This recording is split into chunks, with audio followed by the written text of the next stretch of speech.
నమస్కారం, నా పేరు టి రాజగోపాల్ రెడ్డి.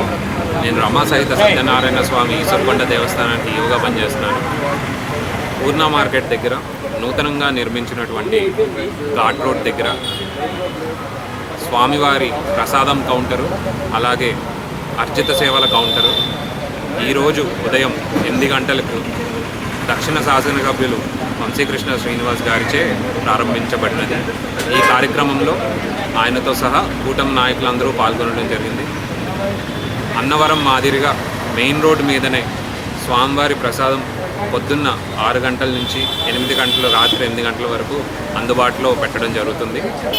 నూతనంగా నిర్మించినటువంటి ఘాట్ రోడ్ని భక్తులందరూ కూడా వినియోగించుకొని స్వామివారిని దర్శించుకొని పౌర్ణమి వ్రత దీక్ష కూడా చేసి స్వామివారి కృపకు పాత్రలు కావాలని నేను కోరుకుంటున్నాను.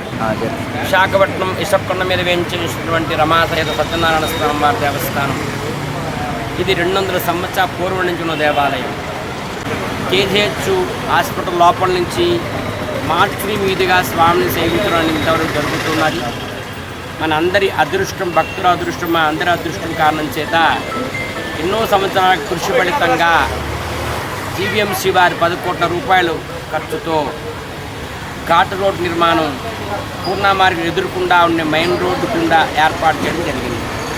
కాబట్టి భక్తులు 50 మందికి కూడా ఈ ఘాట్ రోడ్డుని వినియోగించుకొని స్వామివారి ఆలయానికి అతి సులువుగా చేరుకుంటారని మరీ తెలియజేస్తున్నాం.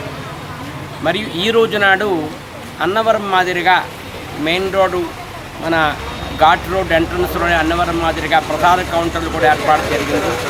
ఈ ప్రధాన కౌంటర్లు ఉదయం 6 గంటలగా అయితే రాత్రి 8 గంటల వరకు కూడా ప్రసాదాలు అందుబాటులో ఉంటాయి భక్తులకి. కానీ భక్తులందరూ వినియోగించుకోవాల్సిందిగా తెలియజేస్తున్నాం. ముఖ్యంగా ఈ దేవాలయంలో పౌర్ణమి వ్రత దీక్ష ఉన్నది. ఈ పౌర్ణమి వ్రత దీక్ష అంటే ప్రతి మనిషి ఎంతవాడైనప్పుడు కూడా ఏవో సమస్యలు, కోరికలు సర్వసాధారణంగా మనందరికీ ఉంటాయి. పౌర్ణమి రోజు నాడు దేవాలయానికి వచ్చి అక్కడ ధ్వజస్తంభాన్ని ముట్టుకుని మనసులో కోరిక, మన కష్టం స్వామితో విన్నపం చేసుకుని 5 ప్రదక్షిణాలు స్వామికి చేసి స్వామిని దర్శనం చేసుకోవాలి. ఈ విధంగా 5 పౌర్ణములు ఎవరైతే క్రమం తప్పకుండా చేయగలుగుతారో వారు సత్ఫలితాన్ని ఖచ్చితంగా పొందుతారు. ఇందులో ఏ రకమైన సందేహం లేదు. ఈ పౌర్ణమి వ్రత దీక్షకి ఏ రకమైన నియమాలు లేవు, ఒక భక్తి శ్రద్ధ మాత్రమే ప్రధానం. కాబట్టి భక్తులు 50 మంది కూడా ఈ నూతన ఘాట్ రోడ్డుని వినియోగించుకుంటూ స్వామివారిని దర్శనం చేసుకొని స్వామివారి కృపా కటాక్ష పొందవలసిందిగా మళ్ళీ తెలియజేస్తున్నాను. జై గోవింద.